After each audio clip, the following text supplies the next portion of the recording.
Yay, yay! There we go, and welcome to Story Time with Boots. We got my main man, Rip a Beat, here in the lair, sipping on some Heineken Light. I'm doing White Claw. Ain't no laws. When you're having the claws. Now, what the fuck is that in the Cavassier glass? And this is just a little sifter of, is this sifter? Or is it called a coffee? Yeah, I think it's a sifter. Anyway, watermelon Ciroc on the rocks. Looks tasty. He's drinking it like it's some whiskey there. All right, before we get started, social media, Storytime with Boots for Facebook and Instagram, and check out Twitter, Storytime W Boots, and check out our pretty faces when we post pictures. Also, want to thank our affiliate partner here, Your Super. So make sure you check out Your Super for all your beefcake superfood powder needs. Your Super guarantees everything is USDA certified organic, non-GMO verified, 100% plant-based, free from gluten, nuts, soy, dairy, sweeteners, fillers, additives, preservatives, flavoring, and any other gangsta shit. You know it's going to be in there. So if you need protein powders, if you need energy boost, they got it all. Go check them out at yoursuper.com. And be sure to check out social media so you can get your 15% off code using the code BOOTS, all caps. Great DIY show today. We got a bunch of good topics here that we're going to be going through. Because it's drinking in your 30s, we're going to kick it off with the viral beer Busch guy. We're going to talk about Antonio Brown.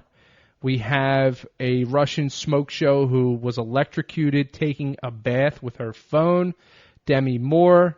We have a Yahoo employee who was fired for hacking thousands of accounts for sexual images. And then we got some rapid fire topics that we'll go through quickly. To kick it off, let's start off with the viral beer guy. Oh, I'm sorry. Rip a Beat just sent me a text. Tomorrow is his birthday, so we officially have to wish him a happy birthday.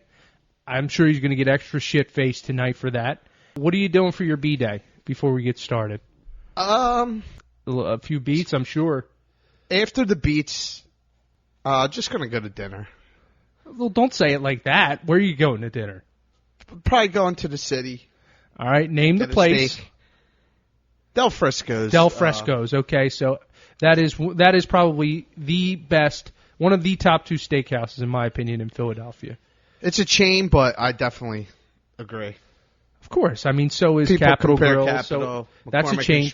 That's a chain. Yeah. Man, you sound pretty depressed. I'd be happy I was going there. No, yeah, I don't know why. You know, birthday, you get reflective. What's Mom getting you?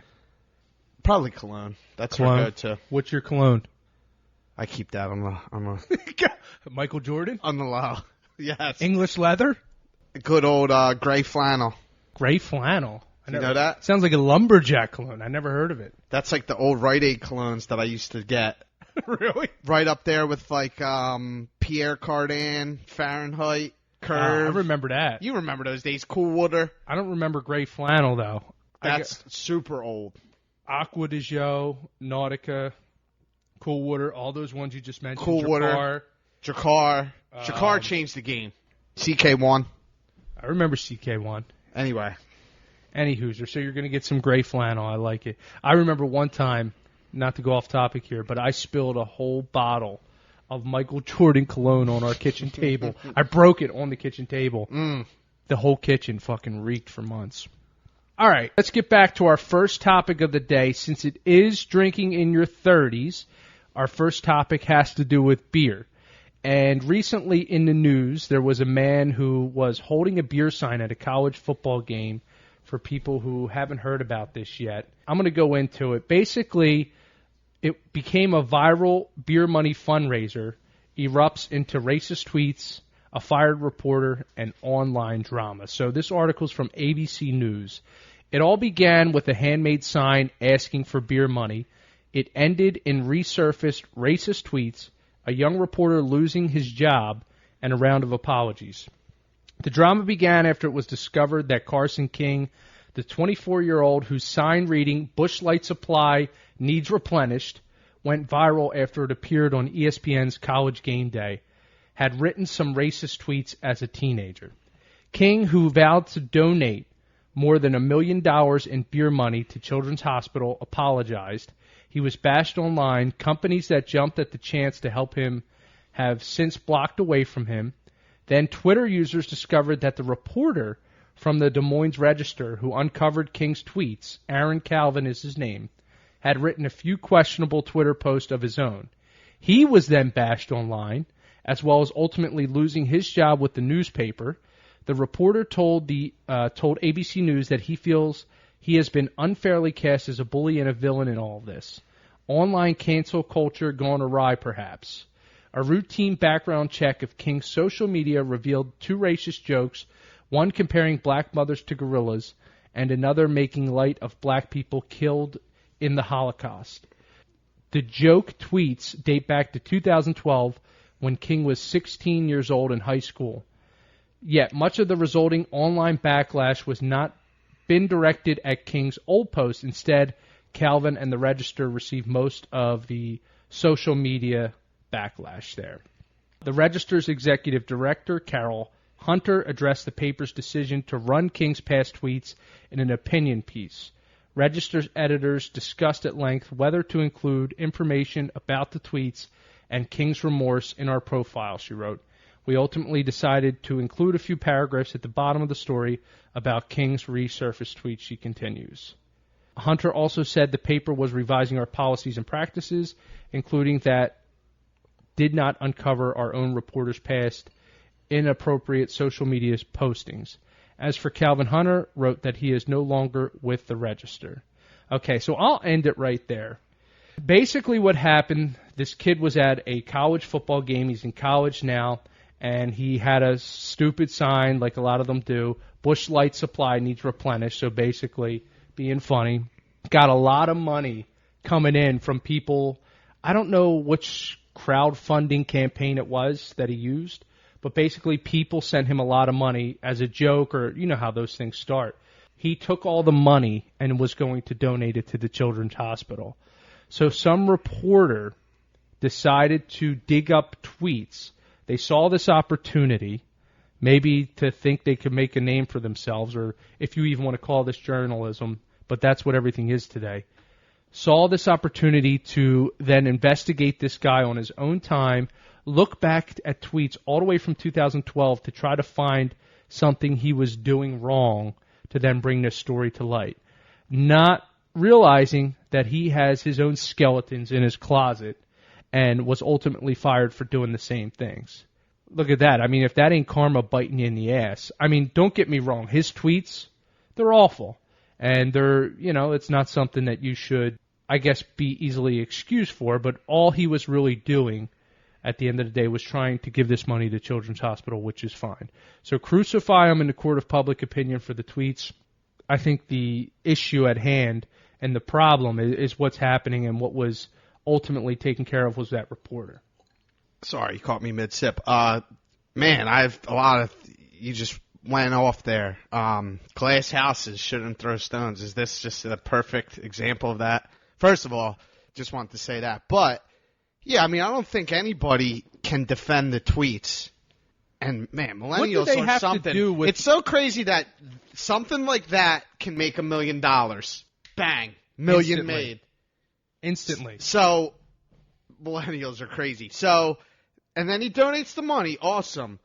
Make light of tweets. So this is what I don't like about cancel culture. First of all, they're just the worst because everything is like to the highest max degree, pants on fire. Also, a typical example of the media building you up to break you down. And I know I'm saying a couple different things, but I'm going to bring it back full circle. So, cancel culture makes light of this, right? I hate this because anyone with a brain and with some couth knows that that's wrong.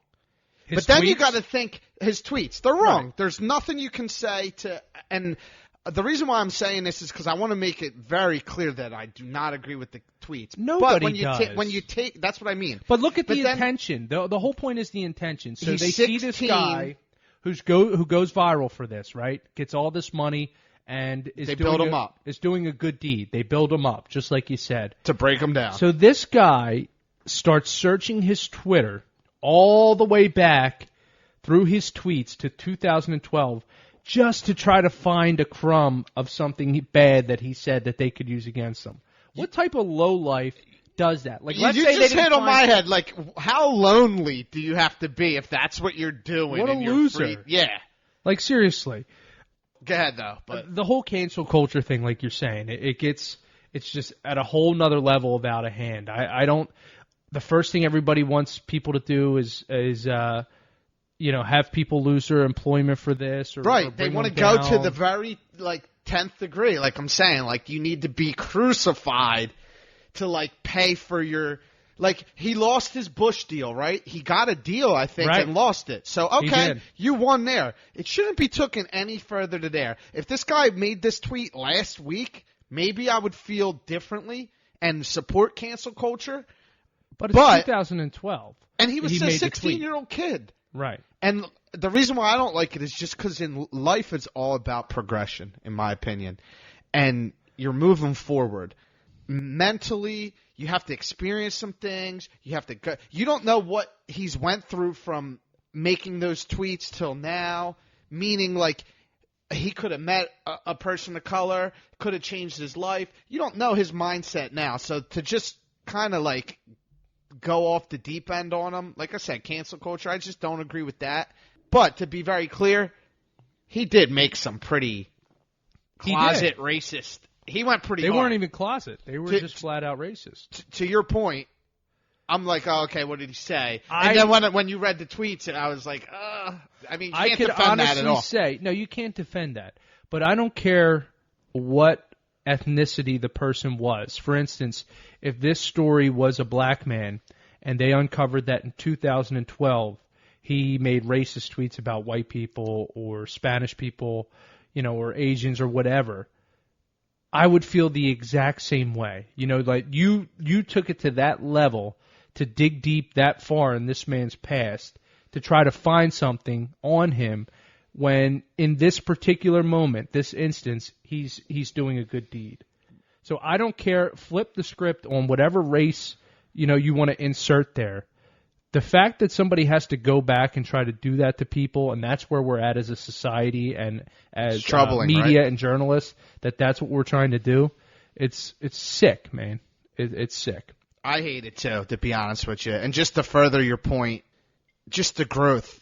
When you were, sorry, I'm brain fart. But you were saying that you're going back. It doesn't take away the good, I guess, is just all I was saying. But more importantly is that's so long ago. Yeah. That, I'm sure he's grown as a person. Yeah. Exactly. Anyone who would I don't feel the need to defend it because it's anyone with a conscience knows that it's wrong. So pointing it out, it's not they just found him. He's, to your point, this is what I was trying to say. He's doing something good, and you're trying to bring him down with this, where everyone with a brain knows that that's wrong. I don't feel the need to And then, like I said, he lost his deal, so good. He deserves to lose his deal, probably. I'm happy with that. Well, for me, it's not even really about defending them as much as it is calling out. But the reason why I said that, our media and our journalists and our society for this is what we've become now. My point is, if you don't cancel them, the way that they take it is you are defending them. Right. If you're not over the top, oh, he deserves to lose his job and get fired, that means you're a defender of it. When my opinion is just, hey, that's obviously wrong. You know what I mean? Why do we need to state that it's wrong? That's clearly wrong. He's doing something good. Let him have his moment for good. All right, you brought it up. He lost his deal. It should be over with, in my opinion. That's kind of just my overall thoughts on it. Yeah, I mean, it's simple. Who are we to cast the first, stone? Excuse me. Are we all without sin? Have we not done anything wrong? You know what I mean? Have you seen that now Eddie Murphy is apologizing for his insensitive jokes in Delirious and you got to be kidding me, man. You didn't. Oh, this came out 2 nights ago. He released a statement apologizing for his insensitive remarks about gays And see, here's one of the things that really chaps my arse. You can't go back to something somebody said, like, for instance, this tweet is just a short thing, but Eddie Murphy did those skits in the 80s? In a completely different era and a completely different time frame.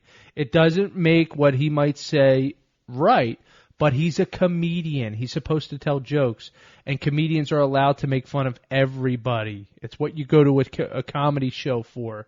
You know, what the fuck? The fact that he has to apologize, look what they did to Kevin Hart. They took away him hosting the Oscars. Which was a dream of his, too. To now, nobody even hosts these shows, and nobody watches these fucking shows anymore. These uptight, stiff, deadbeat shows, you know, where everybody's so politically correct. Who the hell wants to watch that bullshit? You know what I mean? I don't want to watch that crap. No, I don't ever watch them. I haven't watched the show never in watch a really long time. And the ratings, you know, they're hitting them where it hurts, too, because the ratings are in the friggin' toilet, thank God.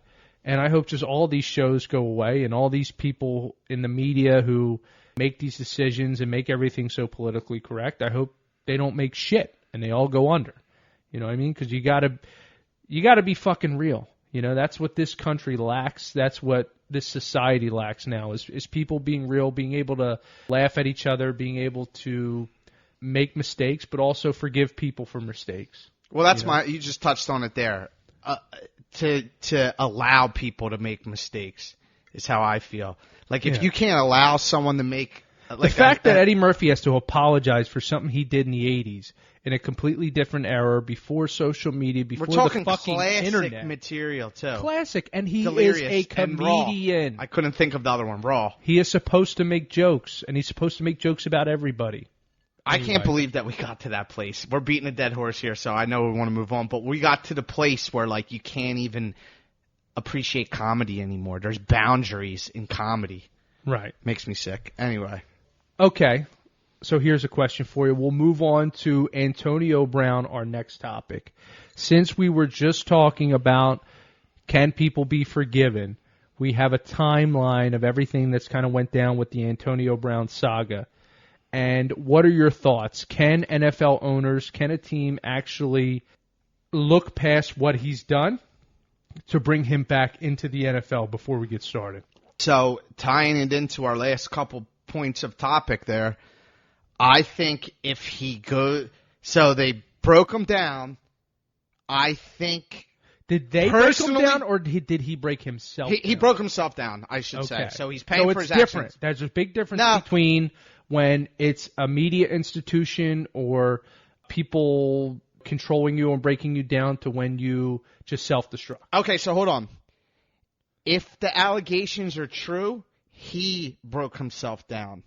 Which allegations? The sexual assault stuff. Okay, because I was more just talking about everything that's happened in Okay, football. so then let me clarify my point then. If the sexual allegations are true, I think he tore himself down. If they aren't true, and it's just this weird behavior, I hate to say this, I'm siding with AB. Personally, right now, the way everything... Are you going to talk about a timeline or no? Yeah. Okay, so then I'll save some of my thoughts, but currently, right now, I feel differently, but I'll just preface our conversation by saying that. If the sexual allegations are true, he canceled himself. If they aren't true, I blame the owners and media. And he will take a smaller part of the blame for being a fame whore, but the bigger part of the blame goes to the way media jumped on him and the owners. And I'll tell you why, because this all came to light because of sexual allegations. No, it started way before. We'll get the time. All right, let me go into the timeline. Yeah, because... So we'll start with the very first thing Retro that Diary, happened. I love it. Okay. So March 13th, Brown is introduced in Oakland after being acquired from a trade with the Pittsburgh Steelers for a third and fifth round pick and given a 3-year, $30.125 million extension. Got it. Quote, Antonio Brown, I bring accountability, Brown says. I bring actions. Not what I say, what I do. How I approach things. So remember that right there. Okay? May 28th, Brown is impressing coaches and teammates alike in OTAs, says Coach John Gruden has challenged him. It's never a dull day with Coach Brown, or with Coach Brown says, always challenging, always high energy, and always detailed and fundamental in regards to our assignment. Okay, sounds like things are on the up and up. July 25th, Brown shows up to Napa, California for training camp with frostbite on the bottom of both feet due to cryotherapy mishap earlier in the month in France due to Brown not wearing the proper footwear. Now, I know a little bit about cryotherapy. Pretty much you have very specific instructions before going into those machines. My point being, it's very hard for something like that to happen. I don't know what happened. I'm just going to leave it at that. They're saying he had an open, you put on gloves that are oversized gloves, and you put stuff on your feet, and then I believe on the top of your head, and then you have like underwear on, and your chest is exposed and your legs are exposed. But your hands in particular and your feet and your head are covered because they're the most susceptible to frostbite. Well, yeah, that's what keeps right. Everybody knows that, right? Okay. So a lot of people believe that this started, I guess a little bit of a conspiracy theory is that Brown always wanted to go with the Patriots, and this started his, I guess, destruction of trying to self-destruct with the Raiders. Okay. Wait, let me finish. Until they eventually gave him the boot. So people think that this might have been step one. I don't know if that is or not. I'm just putting that out there. Can I speak on that? Okay. I can't believe I'm about to defend this guy. But to your point, he defected to the Patriots, okay? What's wrong with that? What's wrong with defecting to the Patriots? Yeah. And I know what you're going to say. I'm asking a rhetorical question. I'm not saying I'm for everyone crying trade, even though I probably will defend in a minute. What's wrong with that?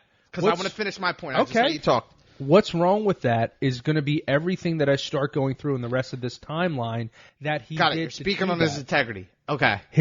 Well, of course his integrity. Everything that he does. If you sign a contract with a team, forget about the money. You have other players involved. It's called being a teammate. You also have the money, the $30 million, okay? And he was basically shitting on that after already being a quote-unquote locker room problem in Pittsburgh. He's basically trying to get out of there, trying to get out of his contract to go to New England. And the way he goes about it, which we'll go over here in a second, is my problem. I disagree with it. Can I tell you why? Go ahead. Because the NFL contracts aren't guaranteed. I think the but NFL... he does have... Wait, not to interrupt, but he does have a portion of that $30 million. I forget how much, maybe 10 of it was guaranteed. Basically, all you have to do is play. Okay, no problem. Or not play. Like if he just got hurt, that $10 million would still be guaranteed. I don't know if $10 million is the exact number, but I think it's around there. Okay, you're not disproving what I'm saying. So let me restate what I'm saying. If in any other sport he signed a $30 million contract, $30 million is guaranteed. So, right. To your point about integrity, and I feel like it sounds like I'm championing you these are people just own it. Jumping sports, but the NFL, in my opinion, is super dangerous. I'm on board with all the CTE shit. And I think, am too. And I think he's allowed that right. I give the NFL players more leeway in not honoring your word, your contract, to your point. I give the NFL people freedom. That's my point one. My point two is maybe the guy has anyone ever made a mistake? Of course, that's a rhetorical question. Maybe the guy thought he was a better leader than he was, and he took. But how does hold on? I'm about to tell you. He took for granted Pittsburgh's locker room, thought that things were running smooth because he was a leader. Is there any chances that he just got to Oakland and was like, I made a wrong fucking decision? Like, are we sure John Gruden's a good coach? I know everyone loves Chucky. Well, let's not go in a bunch of different directions. Well, here. That's my 2 points, though. Okay. All right, let me back it up then, and I'll say it quicker this time. Football's a dangerous sport. I'm okay with him not. That's a dangerous sport with the CTE and all. All right, he signed the contract, but I'm giving him a pass. He wants to defect to the Patriots. He's risking his life to play a game. He's not down to die for it. This is a job. This isn't something like fans get caught up in the fanatical part of it and think like, oh, he didn't honor his word, blah, blah, blah. The man is risking his life on the line, and he eventually didn't get paid any of that money. So he's allowed to that because the contracts aren't guaranteed. And then my point is, John Gruden, what if he got there and was like, holy shit, Derek Carr sucks. Is Derek Carr good to you? John Gruden is not a good coach. I'm out. Did he handle it wrong? Did he handle it wrong? How do you know that he thought John Gruden? Well, let me go back real quick since you're talking about John Gruden and reread the May 28th timeline comment by Antonio Brown. Right, but that's before he got there, though, and worked there for a couple months. You're missing my point. He got there and was like, fuck this sucks, I'm out. Listen. What's wrong with that? Brown is impressing coaches and teammates alike in OTAs and says, Coach John Gruden has challenged him. It's never a dull day with Coach, Brown says. Always challenging, always high energy, and always detailed and fundamental in regards to our assignment. So how does that in any way, to your point about Gruden being a bad coach, lead you to believe that he thought Gruden was a bad coach? But that's the media. That's his quote. That's media training right there. That's but called where are you I'm getting coached this through from? that. So you're just automatically assuming? No, I have a couple more assumptions. I'll just lay it all out there now. What if he got? Did you see? Well, wait, I got to address each of your points that you just made. No, because you're trying to pick me apart and not just address them. How do you know how are we not sure he doesn't have CTE and he's going through shit? Wait, let me stop you for a second because you're just starting to go in a bunch of different directions. It was how about Gruden? What if he has CTE? Players aren't. Let me just say my point. My point is we don't know what happened at this point. Nobody does, but you're making assumptions right now. So are you, because you just said nobody does. So you're assuming I'm assuming. I'm just playing devil's advocate. Wait, what assumption did I make? You're saying you asked me to. You were on the other side of. You were just. You were insinuating that. What a bad guy because he didn't honor his contract that he signed. You didn't let me get my points out. I was going to get all my points out. We're going through the timeline. Well, you told me to go. No, you wanted to get that out. That's fine. But you were saying I was making assumptions, which I didn't make yet. I was going to go through the timeline to kind of all right, let's keep going. Point. Let's keep going. Right. So we'll go through. So we left off at the cryotherapy. Okay, not wearing the proper footwear.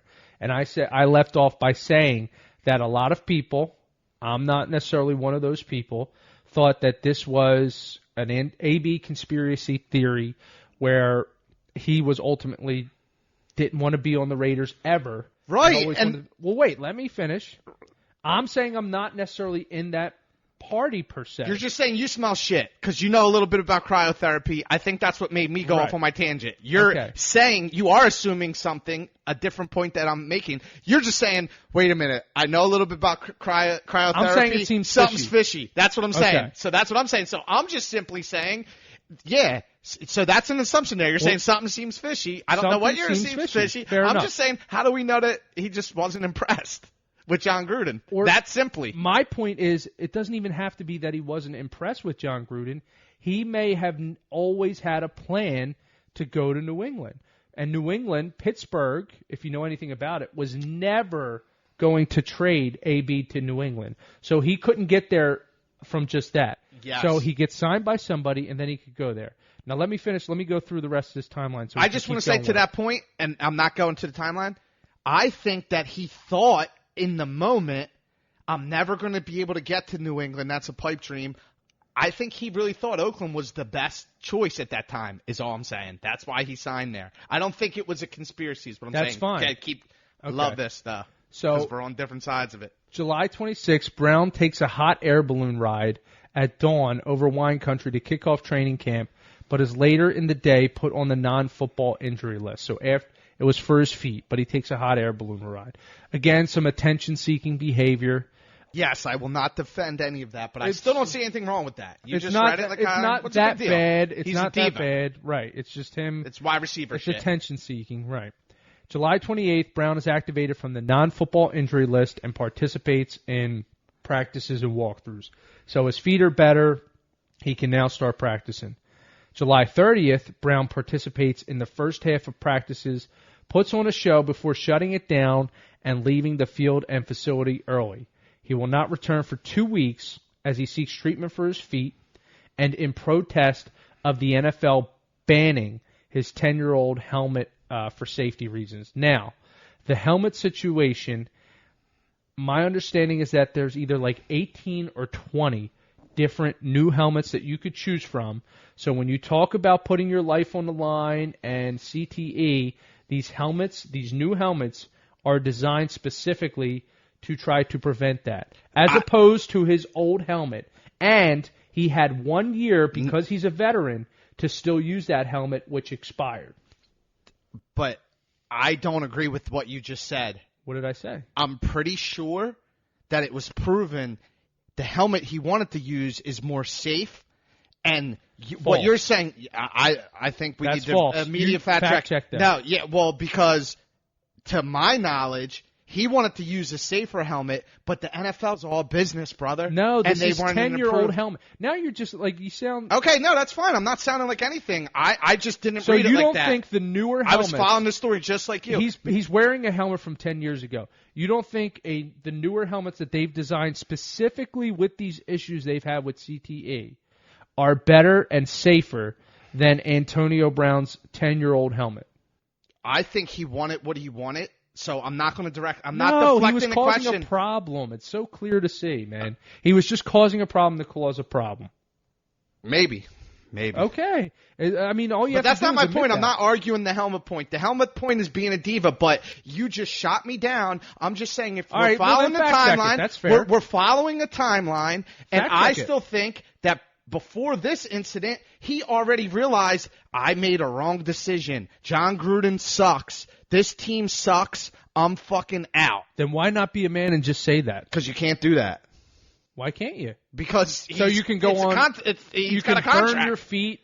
You can bitch about a helmet. You can. He got them to fire him, brother. Yeah, that's what he did. I don't know why you're making me sound like I'm crazy for saying that. He sabotaged himself. Why do you think? But listen to me, because you overlooked my point. He sabotaged himself and costed himself a ton of money. That's why I'm okay with it. I'm not defending it. You just said, why did he handle it? Well, listen, you just said, why didn't he handle it like a man? Well, guess what he did? He put his money where his mouth was. That's better than handling it just honorably. Because you're you want to handle it honorably.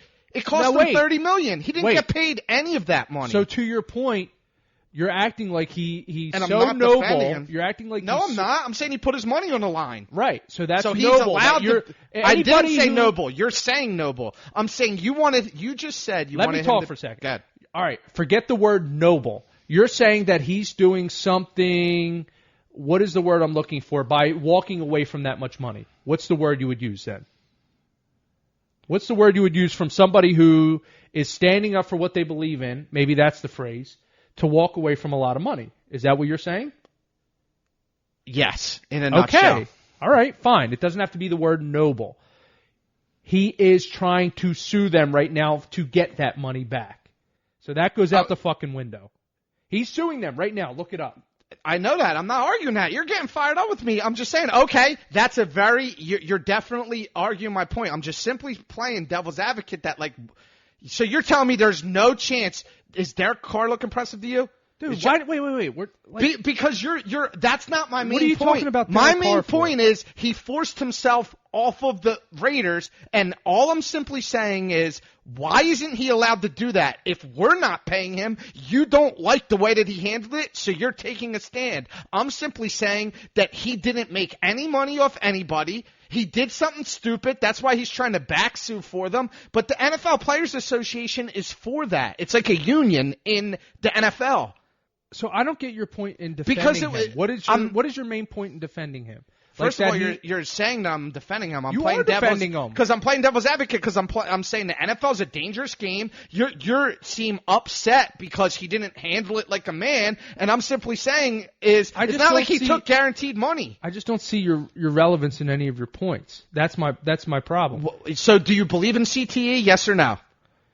Yes, but if you're risking your life and you're not playing for guaranteed money, you don't think you have the ability to do whatever you want to do? You keep contradicting yourself. No, I'm not. Well, you're saying he's suing them, right?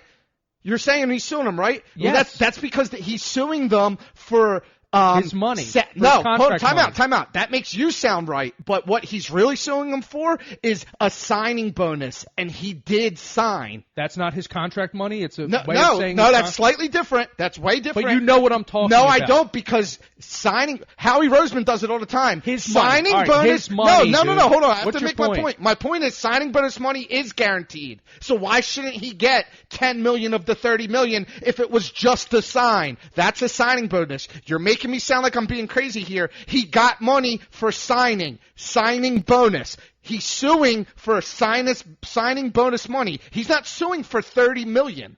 No shit. Well, what do you mean no shit? He's allowed to sue for that. He's suing for his money. Yes, exactly. Oh my God. He's suing for his money. We just have a different opinion. I just think he's allowed to do what he wants. If he's risking his life and facing CTE, he's not. He didn't do nothing wrong. What did he do wrong? All right, stop for a second, because you just go all over the place. I'm not going. Yes, you are. It's all 2 right, hold points. On, because you the made Raiders suck and wait, CTE. Wait. No, back up. Because in all this, you just said something about CTE. He's putting his life on the line. Yeah. We made the point already about him not agreeing to switch a safer helmet. You can fact check it if you want. Go ahead and fact check it.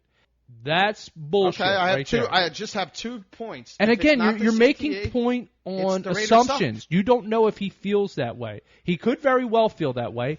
I don't know that he doesn't, but I'm not going to make a point either way. Okay, you're making a point that he feels that way. All right? And then secondly, yes, he is suing for his signing bonus money, and I get your point that it's a signing bonus. You're saying that he deserves it because it's to sign on the dotted line. It's to sign on the dotted line, and the way a signing bonus is structured is to give good players like Antonio Brown a nice chunk of change up front because, to your point, NFL contracts are not guaranteed. Does he deserve that if he's not a part of the team and never plays one game with the team? We might differ opinion. I have no opinion on that. I have no opinion on that. Okay, that's fine. for the courts to handle. What's fine. your opinion? My opinion is that he doesn't deserve that money if he doesn't play one game. Is there any chance that that's just you being a fan and wanting him to do the right thing? No. Because I'm not defending his actions. Well, let me finish. Whether that actually happens or not, who knows? He may be able to get that money in a court of law. I don't know. You're asking my opinion. Does he deserve it? My opinion is no. But my opinion doesn't mean shit in a court of law. Okay? So that's that. It's not an argument. That's not an argumentative point, in my opinion. Yeah, who cares? Who cares whether I think he should get the money or not? Yes, my opinion. That's my opinion. Anyway, let's move on to the timeline so we can keep getting some of this out. Yeah, I love some of this. My bad for getting hype. I love it. Go. I like the back and forth. Yeah. All right. So August 13th, Brown returns to Napa saying it was good to hear from General Manager Mike Mayock and Coach John Gruden supporting him in his absence. So throughout this, he's basically said that Gruden's been supportive. There was also the leaked phone call. We'll get to that. August 18th, in the wake of losing his first grievance to wear his preferred helmet, Brown takes off from Napa again and is fined $40,000 by Mayock for the unexcused absence.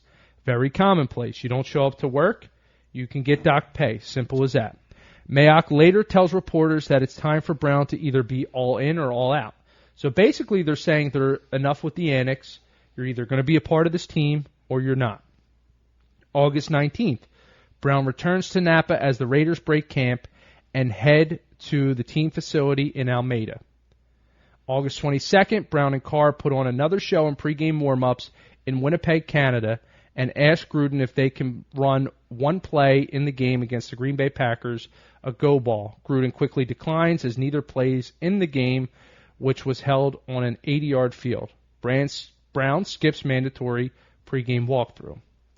August 25th, Brown loses his second grievance to wear his old helmet, but Agent Rosenhaus insists that the receiver will find a new helmet, get an endorsement deal, and play on.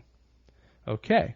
September 4th, Brown, who once shared a Facebook Live post-game Steelers meeting with Coach Mike Tomlin, posts to Instagram the letter sent to him from Mayock detailing his fine from August 18th, $40,000, and August 22nd, $13,950.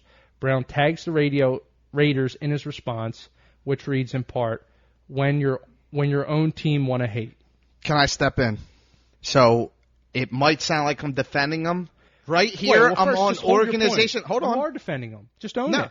Okay, hold on 1 second. No, I'm not, because you're still not missing my point. I'm going to keep trying to articulate it. I agree with the Raiders, Mike Mayock, and I guess the position that you're holding on every topic you just said since our rant. The posting to Twitter, I'm with Mike Mayock saying you're in or out, dude, because at this point, you got teammates. It's not just about you, and that's part of his problem. Exactly, is about him. So I just wanted to step in right there and say I think he's handling it wrong now. I can't justify his actions where it just sounded like I was. So now I'm like, he's being a little weird here. He's being a douchebag. Now exactly. He's just flat out and this is what he did in Pittsburgh. Like I said, he posted an Instagram video of the team locker room, which everybody knows for professional athletes is a big no-no. Yeah, you don't break the sanctity. So now and this ties back to what I was saying before when we first read about the cryotherapy feat, is that it looks like this was all part of a master plan. Because in our minds, we think that someone can't seriously be this big of a douchebag. Whether he wants out or not, I don't know. We can vary in opinion on that. No, I have the slightly other thing. Is something wrong with him? Because he's starting to act a little crazy. But he's always been that way. He was like that in Pittsburgh, too. Not like this, though. I agree. He's always been a diva. Yeah. And I'm not trying to argue this. This is a small point on the points I'm trying to make. I'm trying to make two basic points that I'll keep trying to articulate. But, yeah, I have no defense. Like I said, I mean, he's being a douchebag. You hit the nail on the head. There's nothing I can even attempt to say. All right, so I'll read the rest from September 4th. An agitated Brown who usually stretches on his own during team stretch, that says a lot too, skips the period entirely before emerging for individual drills. He goes through them half-heartedly, takes some plays off, barks at a strength and conditioning coach, and fires a football into a fence after catching a pass from Carr and jogging to the end zone. Later, Brown reportedly gets into a confrontation with Mayock on the practice field in the locker room. Brown tells two reporters he will speak on Thursday. Later, Brown announces he has reached a deal with Zenith to wear his helmet, posting most calculated move by far. Okay, so again, he's like throwing it in the face of the NFL and the team. September 5th, reports break that Raiders will suspend Brown for conduct detrimental to the team, setting the stage for a potential battle over his guaranteed money and putting into question whether Brown will ever play for the team. Antonio Brown's not in the building today. We won't be practicing, Mayock said. I don't have any more information for you right now, and when I have some and it becomes appropriate, you guys will get it. I promise you. But that's all for today. September 6th, Brown is back in the building. The wide receiver issues an emotional apology at a team meeting Friday morning, a source tells ESPN. This is all bullshit right now, Probably. in my opinion. I think Just playing back and forth in the media. Gruden issues a statement Whose later balls are bigger? in the day saying, in part, Antonio is back today. We're excited about that, ready to move on.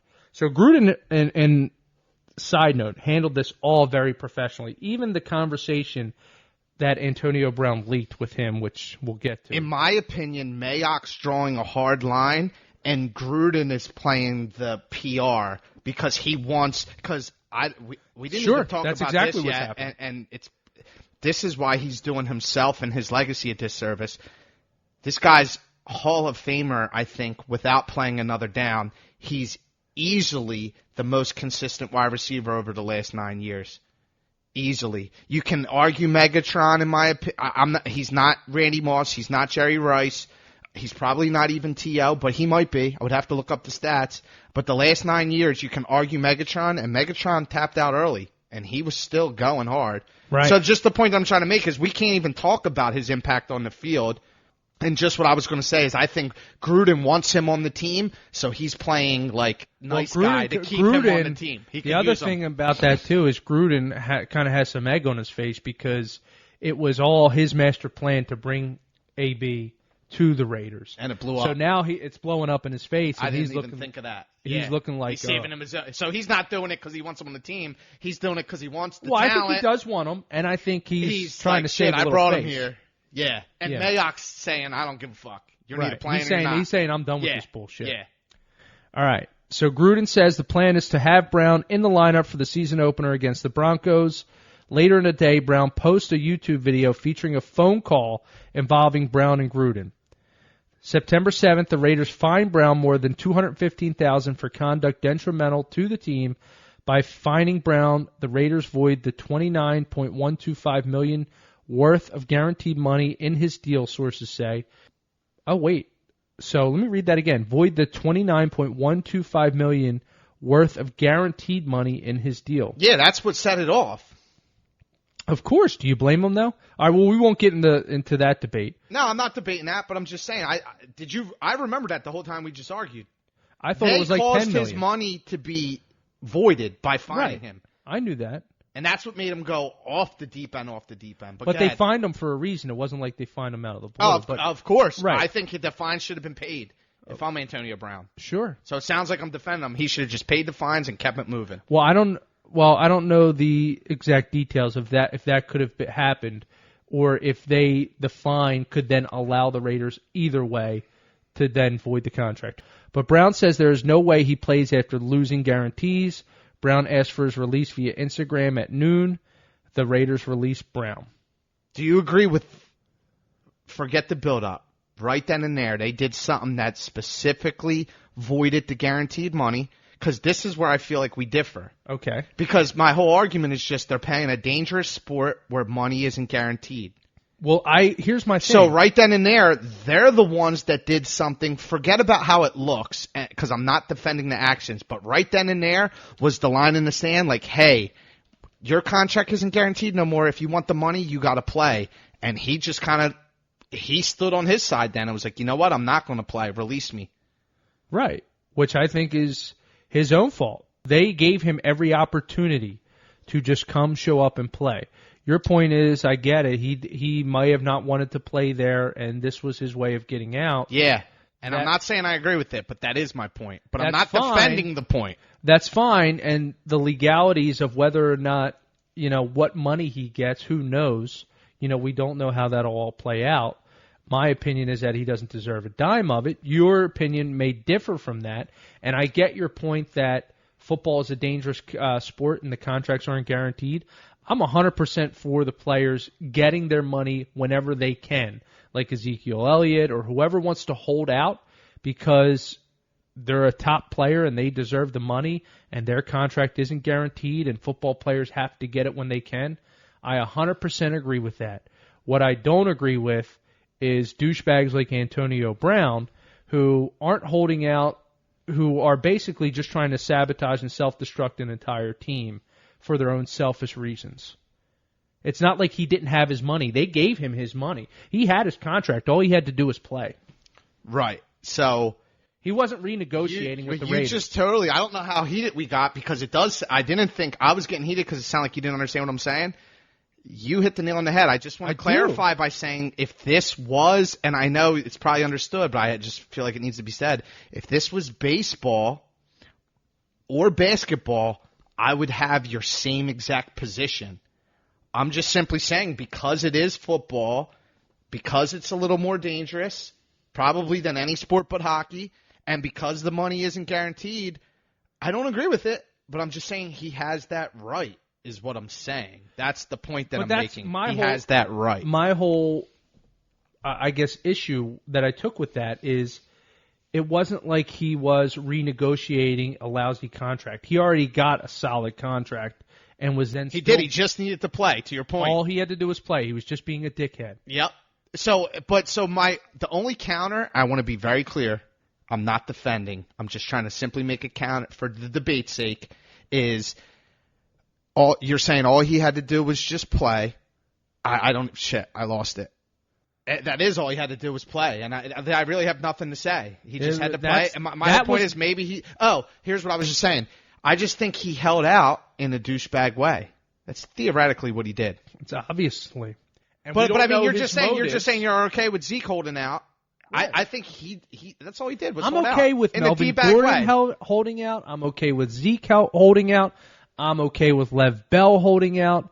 Anybody who feels that their contract... I think they all handled it super professionally too. But they didn't come across my like whole me. point is all these guys were trying to make a better situation financially for their contract. Antonio Brown already got his money, right, and was still being a dickhead. That's the whole point.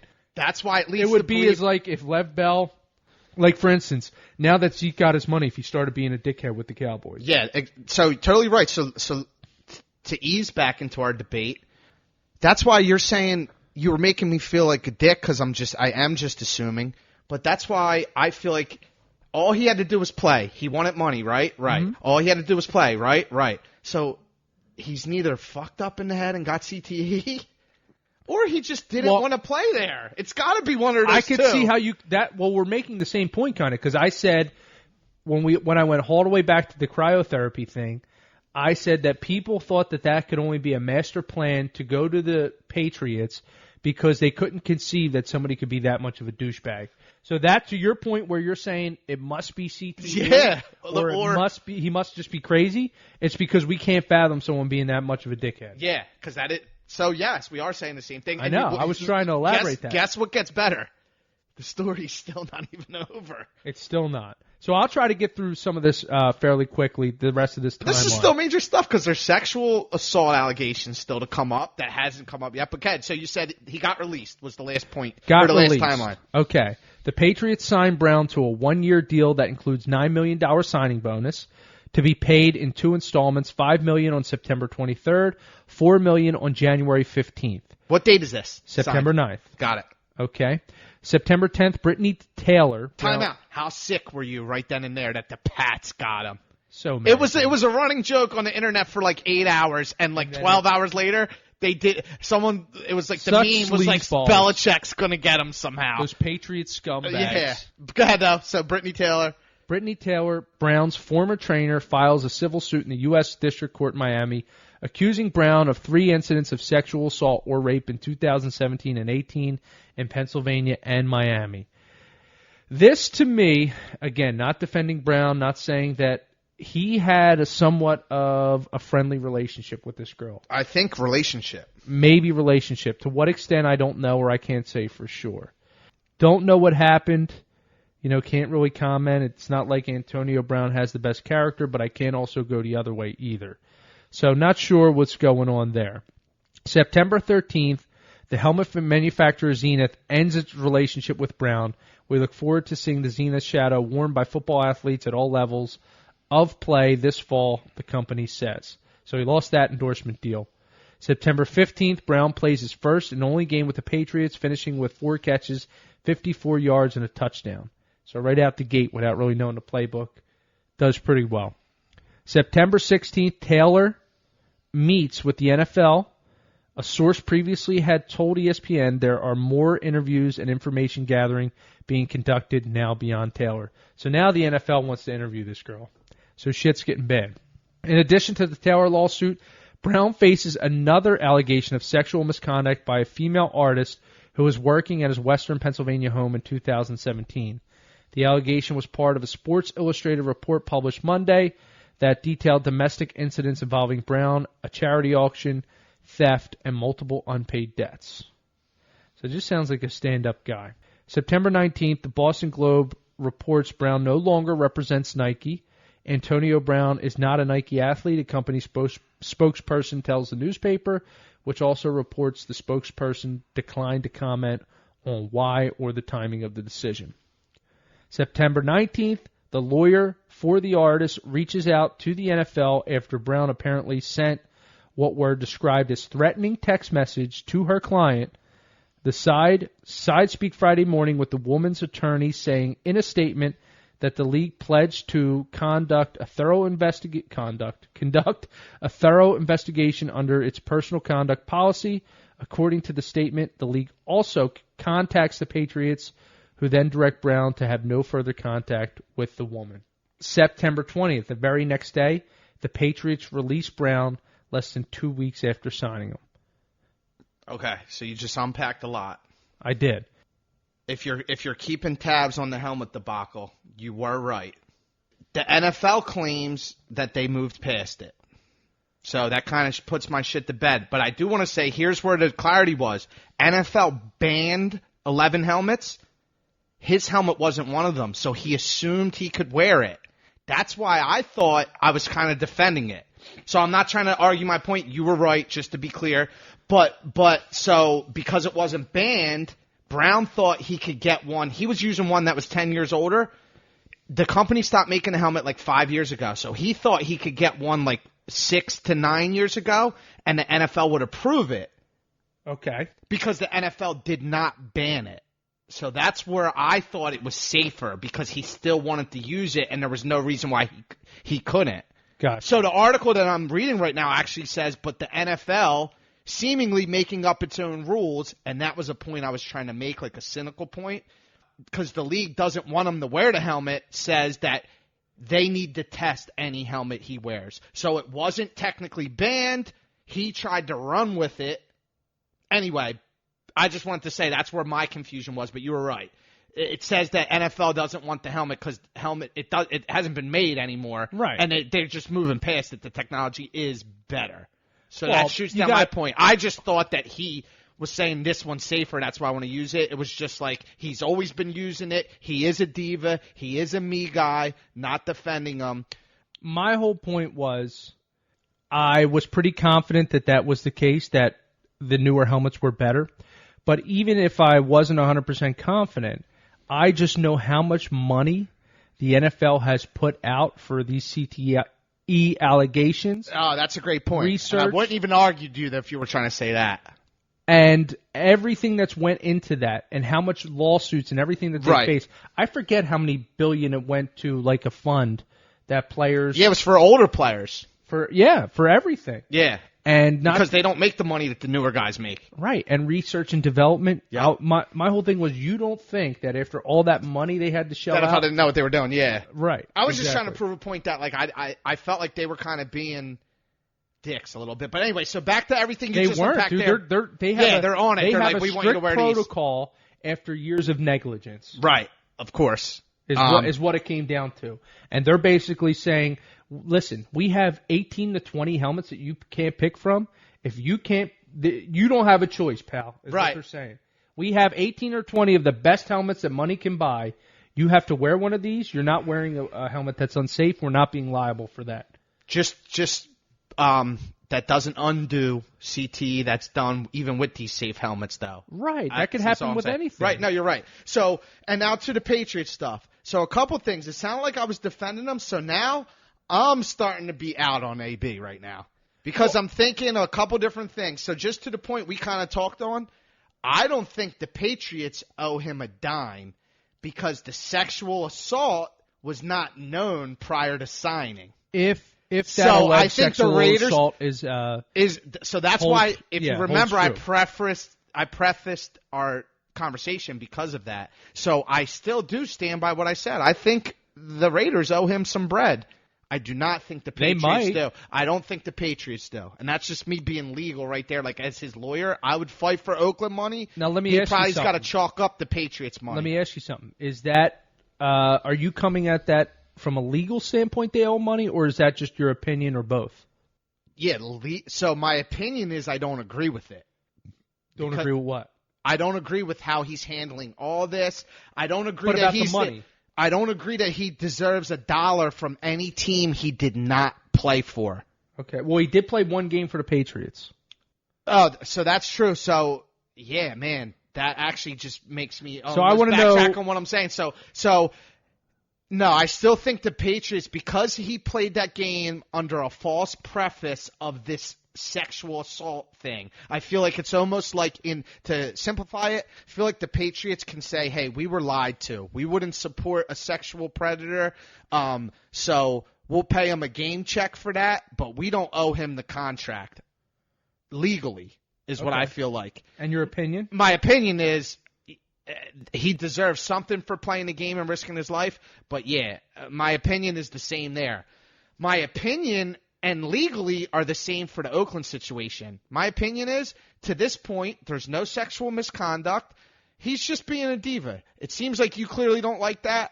I don't like that personally, but I do feel like he's allowed to be that way because of the non-guaranteed money thing and the CTE thing. So I'm saying I don't like it, but he's allowed to feel that way. What money does he deserve? The signing bonus? Signing bonus money only. Okay. And he should be able to get out of the Oakland should get out of the rest of the contract. So then Okay. you just said so. And then as far as what you said about, I'm not sure about this Brittany Taylor. It sounds like he provided an email that she wanted an investment from him, and when he declined it, she went public with all this stuff. That's fishy right there. I do not defend any type of sexual things, but I just don't really have an opinion on that. That's a tricky situation. Yeah, I think the if we don't Patriots know, are right we can't cutting really them. comment. Exactly. So I think the Patriots, again, so back to the point on the Busch guy and the racist tweets. Like, clearly, if those things are true, I do not defend anything that he says. Well, yeah, But if they're not true, you don't have to defend his tweets.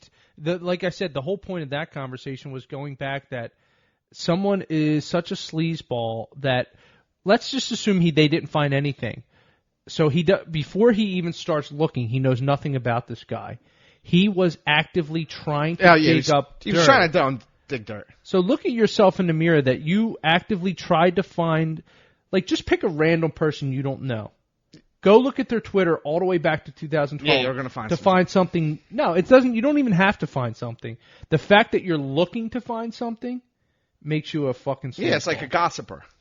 Back to the AB stuff though, because I feel like we got to put. Yeah, we only have two more. We only have two more timelines. Oh, so I'll wrap up with that. September 22nd, Brown says he won't play in the NFL anymore.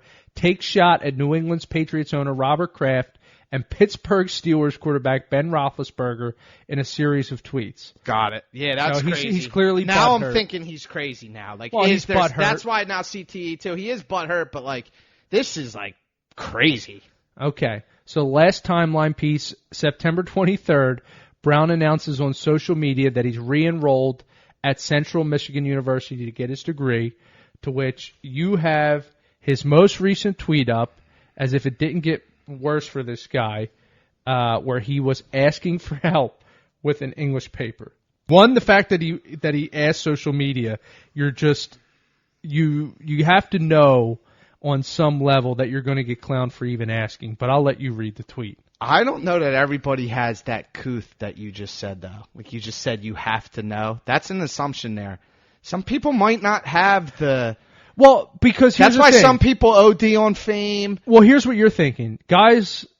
Like a lot of we wouldn't automatically think to hate on somebody for that, but you know how social media is. We're not everybody else, or the trolls are out there. Yeah. So my point is, he's got to know that the trolls are out there. So, and let me read the tweet. So it says whether he cares or not's another story. He might not give a shit. And my English paper due by tonight.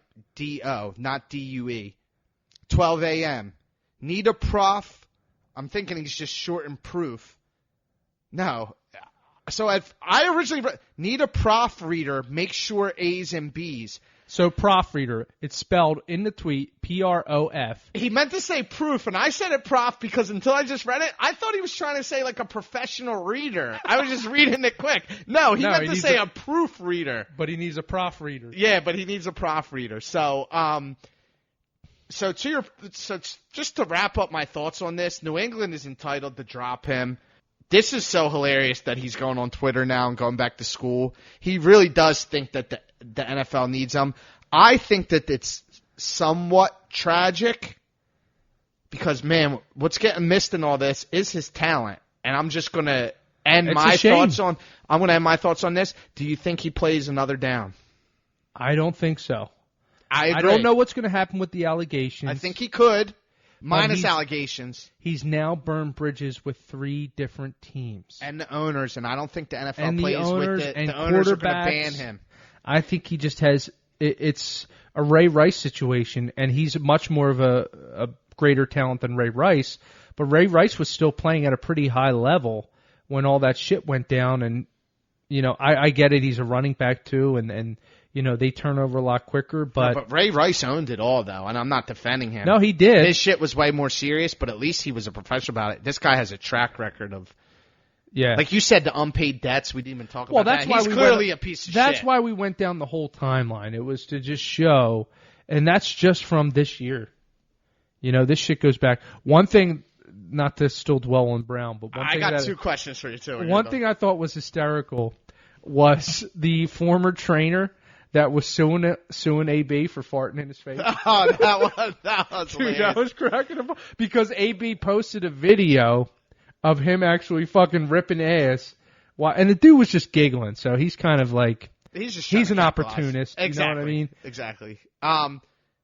So let me ask you this question, and this is a major assumption, so we might digress, and you don't have to jump down my throat. If you don't have to assume if you don't want to. Is there anything wrong if he just got to Oakland and was like, this fucking shit sucks? I want to go get a touchdown from Tom Brady, so I'm going to do anything I can to get out of here. We said that, though. We said that. We said that could have been the case. I mean, we hope. Well, you jumped on me. You were like, "You're just super assuming here." I am. No, because I could see that we had some similar points when it came to NFL players deserving and should get their money. I got that, but we found some common ground in that we were saying no one could be that. We were hoping no one could be that much of a douchebag. Yeah. And that was the whole point of going through the timeline to show all the dumb shit that he did. Yeah. And, yeah, my personal opinion is I did not like the way he went about it and everything he did. I, think he should have just... So I guess my personal opinion is I was trying to give him the benefit of the doubt through Oakland, but by the time it ended in the Patriots and then with the sexual misconduct dwelling, he's an asshole, obviously. It's pretty obvious. But so let's change it to a lighter and darker topic. We have a Russian smoke show accountant dies after charging mobile phone slips into bath. So she was charging her phone while I guess maybe she's taking some selfies, it said, while she was in the bathtub. The pictures are on Yahoo News, so go check her out. It's a shame. An accountantess died after being electrocuted when her mobile phone slipped into her bath. You're not going to try to say her name? Hell no, dude. I can't pronounce that Russian shit. In her bath while it was charging. All right, I'm going to try it. Yeah. It's definitely Venya. You think it's pronounced Venya, which it probably is, because it's Evgenia. It's almost like Malkin from the... Evgenia Shulyatayeva is That how... sounded good. You mean Shulyatayeva? Oh, you mean Shulyatayeva? Shulyatayeva? Yeah. Sure. 26, was found dead by her mother, Vera, 53, who became concerned after her daughter didn't respond to any of her messages. So mom was messaging her, I guess, because she was in there a long time. Investigators say she was killed instantly. How old was she? 26. 26. Sorry. By electrocution after the phone, which was plugged into a 220-volt plug. Wow. Damn, that's a big line for a house. 220 line? So does that mean that the socket in the wall was 220, or she had a 220-watt service, like amperage? I don't know shit. Yeah, I would think it's the amperage. Yeah. Because I think I'm 200, and I just don't feel like that would kill me. Just dropping your phone? Don't? All right, go get... I know. Dude, she's in water, you jackass. I know, she's in the bathtub. It's just her phone.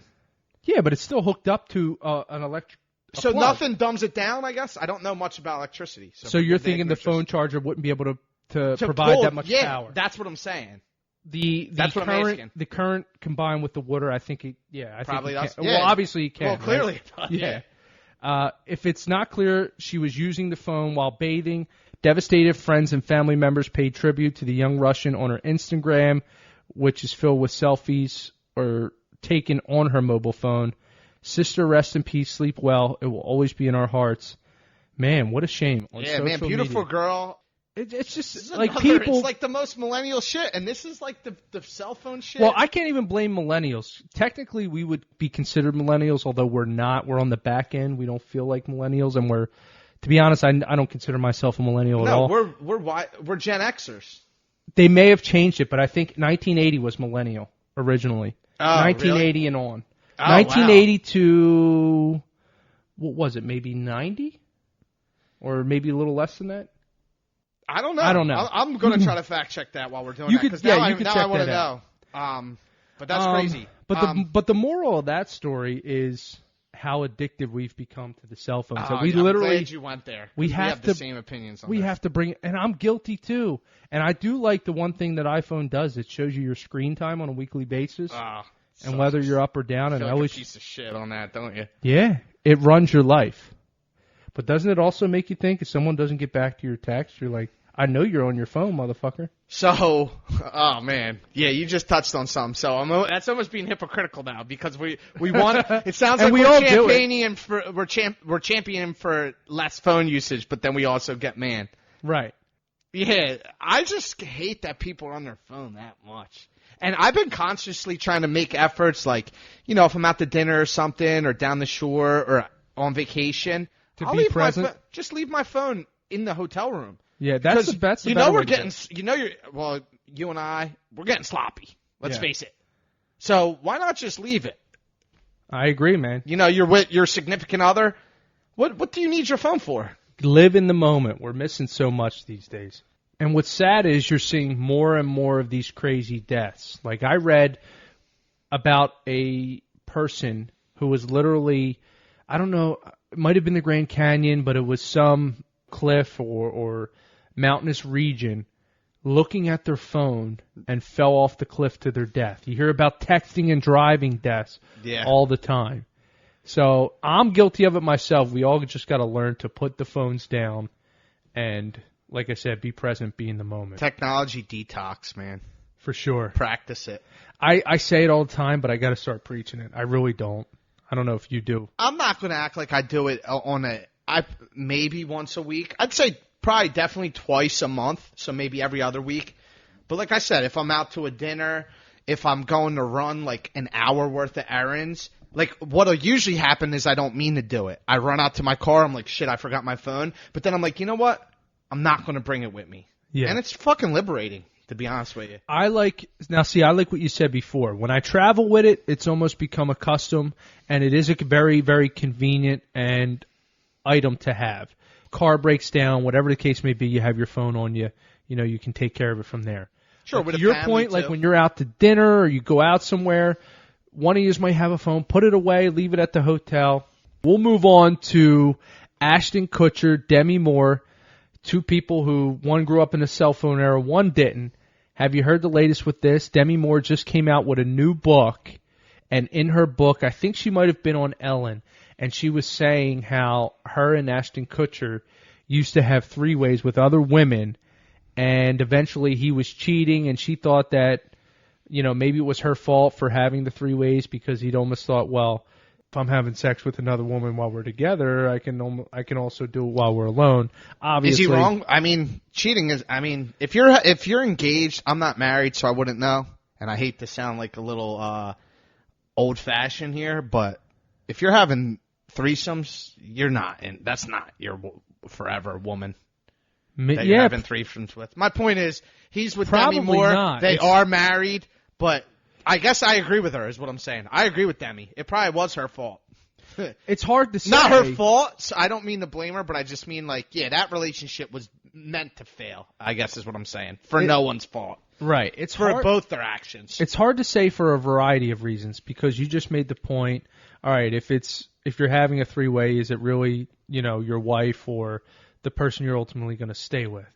Now, my other thought on the flip side is that they're celebrities, and I'm sure they've done and seen and had a lot of crazy shit go on. They've had people who've basically fans and everybody just tell them how great they are, worship them, be able to have whatever partner they kind of wanted for the most part. You have that angle too. Yeah, I mean the traditional shit might get boring for them. I don't know. I kind of sense she's trying to sell a book. Well, that is first and foremost. She is no doubt trying to sell their book, and she kind of put them out there. And now Ashton Kutcher and his new wife, Mila Kunis, who probably feel like this is uncool timing. They're married. Her and Ashton and Mila have been married for a while now. They have kids. So to that point, I'm sensing selling book, jealousy. Those come to mind before is it true or not? Like her credibility shot, I guess what you're saying. So, I do think it's true. I don't think that's up for debate. I think they're like, that's not cool that you're putting that out there. So let me ask you this question. Do you think it's a once or twice occurrence or like a every month occurrence? I don't know the frequency. I would probably say it was more often than not. Yeah. And you know what? You're probably right. Yeah. God bless them all. So I'll read what they had put there. Ashton Kutcher and Mila Kunis are responding to the shocking allegations the actor's ex-wife Demi Moore made in her recently published memoir, by heading to the happiest place on earth, I believe is the title of her book. On Sunday, Kutcher shared a selfie on Instagram of himself and his wife beaming at Disneyland in Anaheim, California, with the Sleeping Beauty castle in the backdrop of their snap. Can I ask you a question? Yeah. Do you think maybe... Oh, Mila doesn't look good in this picture. I don't like the blonde hair. I'm getting over her. She looks a little weathered here, man. Sorry, She Mila. You know what? That's crazy. So wait, what was your question? So, is there any chance that... And I always like to get in people's minds. You call it assuming, but so my psychological intuition's kicking in here. Is there any chance that maybe just Demi Moore has kids with Bruce Willis, correct? Correct. So Ashton could never bond with her on that soul level. I don't have children. You recently had a child, so maybe this point might hit you harder. But is there any way that, like, he liked Mila more because he could give her that first child or children, like that connection? He could never, like, Bruce Willis could always, like, one-up him with Demi. Well, he could have had kids with Demi, but I get the point. You see what I'm saying? And that could very well be a valid point. I also think the age difference was probably something there. And I just think deep down, after the attraction, after the to loss, your original point, they and that's probably why you're running weren't the compatible. threesomes, right? Exactly. They weren't there for forever people or whatever you want to call it. Yeah. All right, so I'll read the rest of this here. The gateway comes after Moore, 56, accused her ex in her new book, Inside Out, oh, that's the title of her book, of shaming her Holy shit, she's 56? She's 56. Go, Demi. That's my mom's age. Inside Out, of shaming her alcoholism, or my mom's 57, but same thing, and cheating on her during their marriage. I was about to push the button on a really snarky tweet. Then I saw my son, daughter, and wife, and I deleted it. Kutcher41 tweeted on Tuesday night. He followed with Life is Good, Larry Kutcher. An hour later, he posted his phone number, writing, "For the truth, text me." A follower who claimed to have texted the number alleged that it was a data grab. Interesting. Moore accused Kutcher of infidelity during their relationship, which he says was sparked by them having threesomes with other women. She said or he said? She said. Oh, okay. The couple was married from 2005 till true. 2013. He expressed something that was of a fantasy, and it was in my efforts to want to please and be what I thought he wanted, she said. It was a misguided sense of not really wanting to look at the harder question or maybe what was really missing, or in my case, because I really felt like I had created an addiction to him. I never had that kind of attachment, she admitted. According to the New York Times, Moore wrote that she blamed herself for miscarrying her and Kutcher's child at 6 months. Okay, so there you go.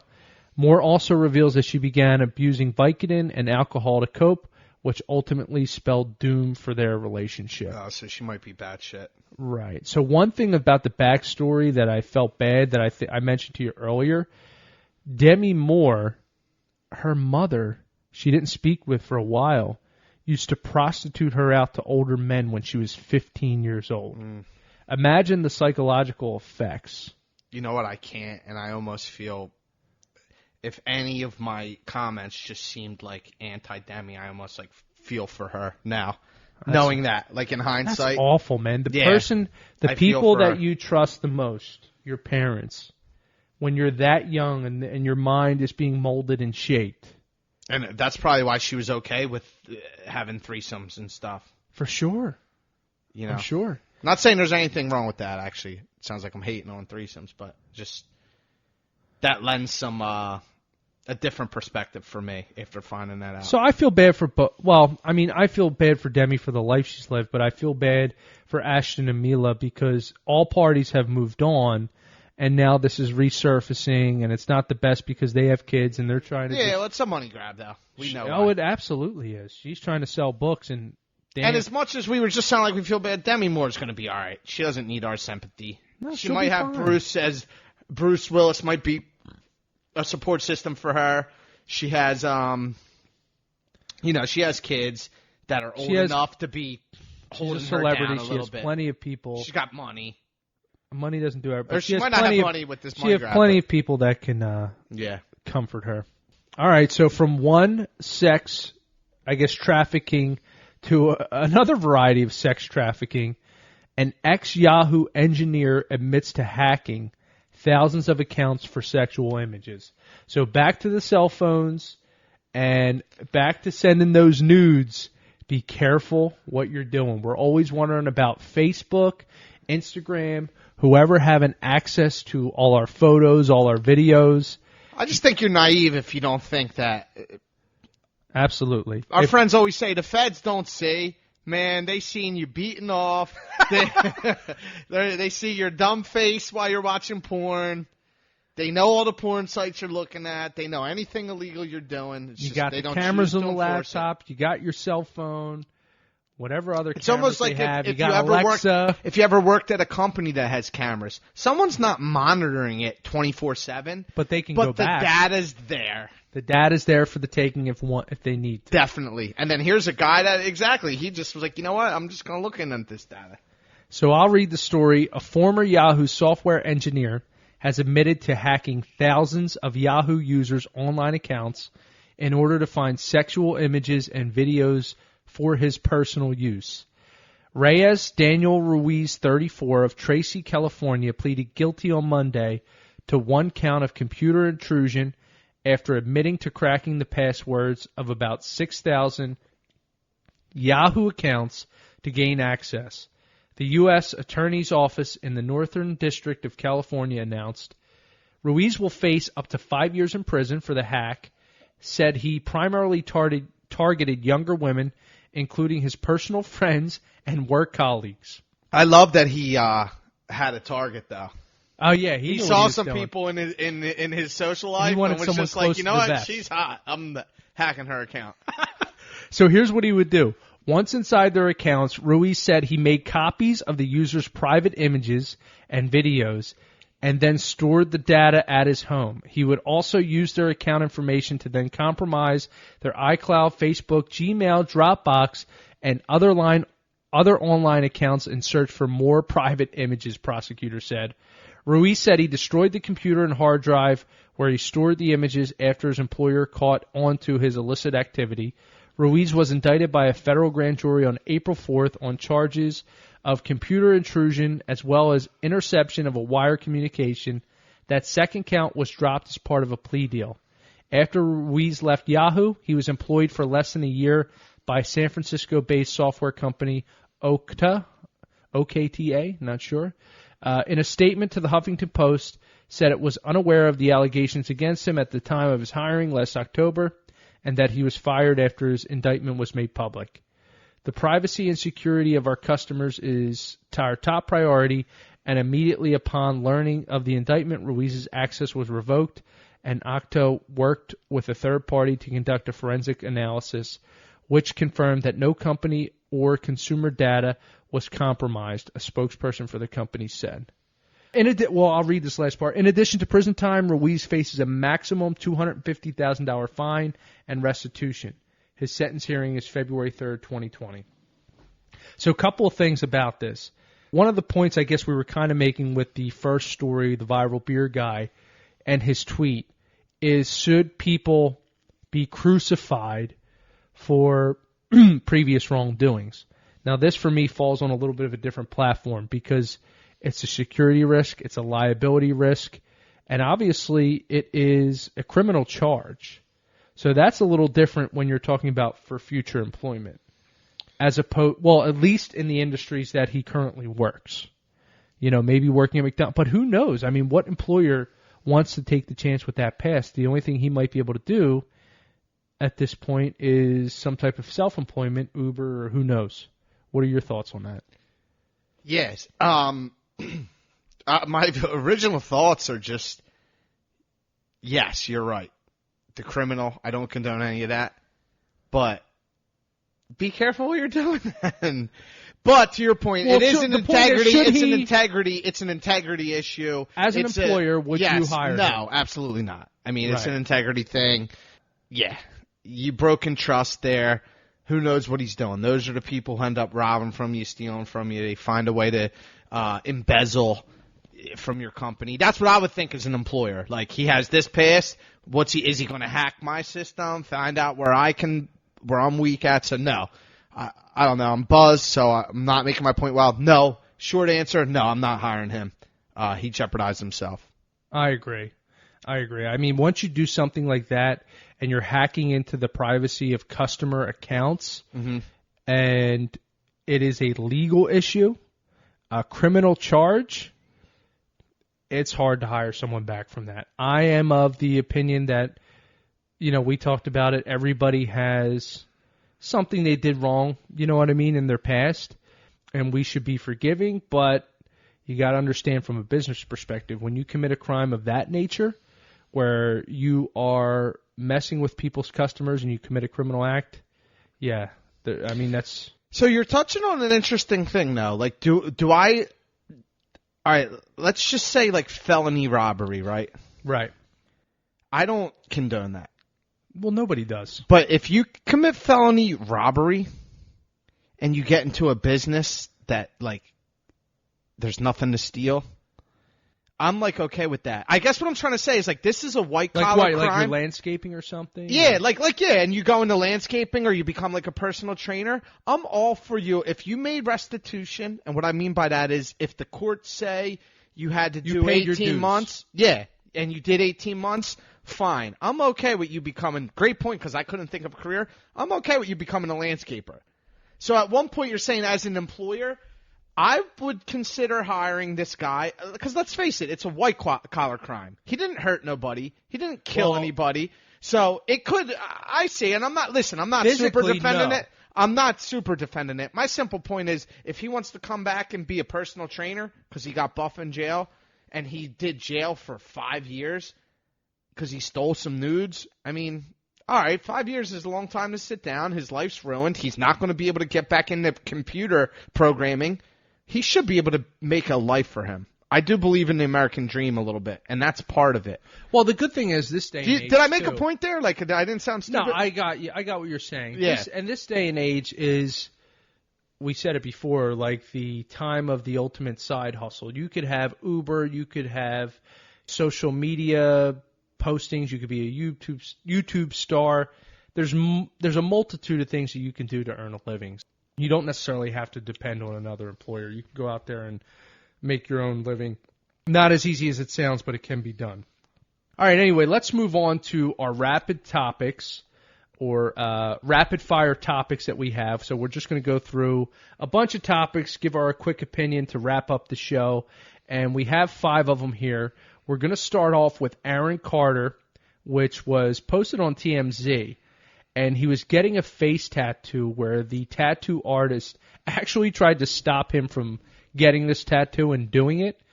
But he got a picture of Rihanna on the side of his face. And it was from, do you remember what it was from? What magazine cover that she shot that? No, I'm going to say Vibe or Vogue.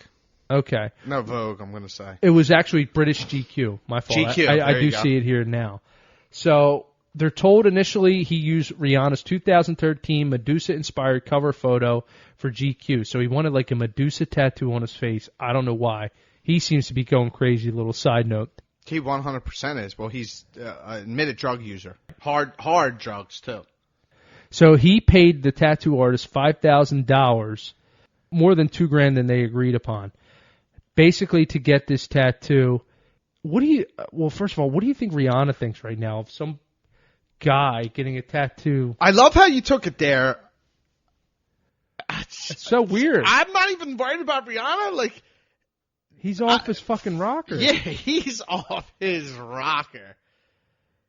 Jesus. Rihanna's so cool. I feel like she's probably like. She's got to think that's fucking weird, though. I'm sure she even does. the tattoo artist tried to stop this guy from doing this. Well, he still took the money though. So. Oh well, of course. I mean, he did the work, right? You got. Speaking of the work, I love that you just said the work. So when you say like a Rihanna Medusa, I don't know. Call me stupid.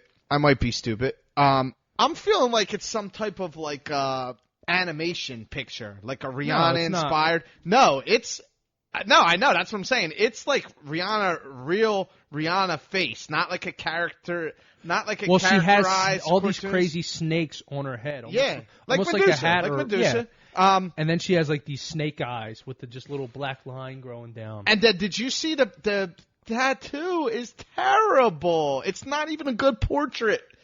The artist is not a good portrait tattoo. I'll just say that. I'm not Supposedly going to he's pretty, I guess, a well-known tattoo artist. Do you have that up? No, it doesn't say. I think I heard it somewhere else, but the tattoo doesn't look great. That guy needs to get help. All right, so moving on to our next rapid fire. Beyonce. I just want to say I love Rihanna, though, for the record. Do you love Rihanna? Is she pregnant? You asked that to me. I don't know. They were the rumors. Who knows? I've been ducking Rihanna news for no reason. Who would be the baby daddy? I'm out of the I don't loop. know. I think she had like a billionaire Arab boyfriend and was dating like that. He's kind of in like urban culture. He's kind of like an urban Leo Hamilton or something. He's like a race car driver. I've heard of him. He's like a black guy, but he's like a race car driver. He's like French. He's like Tony Parker, but the race car version. Okay. Or she like had like an Arab boyfriend, like an oil guy, oil tycoon, like a Saudi type dude. Didn't mean to cut you off, but I do love Riri. No, that's okay. We're on to our next rapid fire. So Matthew Knowles just put out a statement saying that he has been diagnosed with breast cancer. I didn't even, I guess I knew that men could get it. I don't know. I want to be honest. I didn't know men got breast cancer. I mean, I've heard of it. I guess, is it like a 1 in 1 trillion chance? Yeah. It's definitely not common. No. I can't name another instance where, like, no celebrity, no sibling, no relative or whatever, you know what I mean? No, like, friend or family I know. No. I'll read this short little article here. Beyonce and Solange's dad is opening up about his personal battle for the first time. He's planning to discuss it on GMA Wednesday morning. It's unclear how recently Matthew was diagnosed. While breast cancer in male patients is rare, some of the numbers are alarming, especially for Matthew. Less than 1% of all breast cancer cases involve men. So less than 1%. That's a very, very small number, obviously. However, it's most frequently diagnosed in men between the ages of 60 and 70. Matthew is 67 years old. Also, the median age for black male patients with breast cancer is 63. I don't know why that's really relevant. He's 67. According to the National Breast Cancer Foundation, the mortality rate for men is higher than it is for female patients. So I think what they're saying there, the reason why that's relevant, is because like white people might get it earlier. I think they're just saying the black genetics get it at 63. Later? Okay. That's including women, I think. Well, it says it's most frequently diagnosed in men. It doesn't specify ethnicity, race. Right, at between the ages of 60 and 70. But then, he's in 63 that range. is right in between. It says for black male patients is 63. Oh, it says black male? Yeah. Oh, got you. So I don't get. Yeah. I don't now, get the why is relevance that? of That isn't relevant. Yeah, it doesn't really make sense. All right, so prayers out to Beyonce's dad, Matthew Knowles. But I don't know how serious it is, but it's obviously still cancer. Yeah, does it say that it's fatal or terminal or anything? Or is it just It doesn't really say. Yeah. No, it says the mortality rate is higher. That's about it. Holy shit. I'm looking at a picture of Aaron Carter's face tattoo. It may be worse than Mike Tyson's face tattoo. Somebody help that guy. Backstreet Boys, what's his brother? I think it's worse because Tyson just got a tribal. That's supposed to be that picture of beautiful Rihanna that you just showed me. That's awful. Oh, my God. Yeah. That's but cringeworthy. Prayers up to Matthew Knowles, I guess. Yeah, hopefully he does well and beats that. I'm interested to see, I guess, the severity in men. You know, how that all plays out. Well, I'm sure you're hoping he lives a long Well, life of course, from here on out, for sure. Yeah. I'm hoping he beats it and he's unaffected by that. There is basically the point I was trying to make. All right, next is a friend to the show and celebrity boxing promoter, Damon Feldman. I did the one podcast with him and his brother David, who runs the Bare Knuckle Fighting. He is actually suing the Angry Bagel Guy. So the little bagel guy who went viral for flipping out at the one bagel store at people was set up to do a celebrity boxing match originally with Lenny Dykstra. Lenny Dykstra backed out at the last minute. I think it had to do something with a court case he had coming up. It wasn't a good look for him.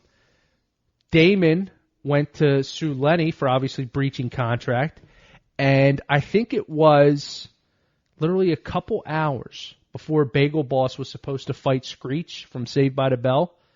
He posted a Twitter video basically saying that he fooled everybody and he wasn't going to show up. And Feldman basically came back with a lawsuit. Like, was he trying to clown the Feldmans, or is he just kind of saying everyone? Like, haha. I think everyone, he kind of like punked out. He's like, I'm not, he's just a tiny guy. I don't even know if he's 5 foot. And he's like, I'm not getting punched out for, but celebrity and you boxing. said this. I got to look this up. No, Screech has been knocking dudes out. I think he knocked out Danny Bonaducci. Well, the guy that is not to be in, fucked with. Come on, man. I'm telling you, let's look up his record. Celebrity boxing. Celebrity boxing record. So who stepped in? Another celebrity or just like a rando? Just a kind of like a random dude. I'm not familiar with him. Morgan was originally booked to fight Lenny Dykstra for a celebrity boxing match. After Dykstra pulled out, Saved by the Bell star Dustin Diamond stepped in. Bam Margera was named the celebrity ref, but then he had to pull out to deal with personal issues.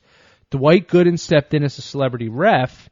And as a fitting conclusion to fiasco, filmmaker Matt Wolf stepped in to replace Bagel Guy at the last minute and suffered a one-punch knockout to the hands of Screech. Who was that? Scott Wolf? Matt Wolf. Oh, Matt He's Wolf. a filmmaker. Oh, I thought you said Scott Wolf. I don't care what you say if he's won. If you get one punch KO'd by Screech, it's going to be hard to show your face for a while. I was trying to look. Screech had the sex tape. Screech turned it around. How is that turning around? That's more headed for rock bottom than it is turning around. Nah, you know what? You're right. I just tried to get on his Wikipedia real quick. I was trying to see if he had like a celebrity boxing record. I thought for sure Screech knocked a couple people out. No, man. All right, next on our rapid fire. Real quick though, shout out to the Feldmans because great pod with them.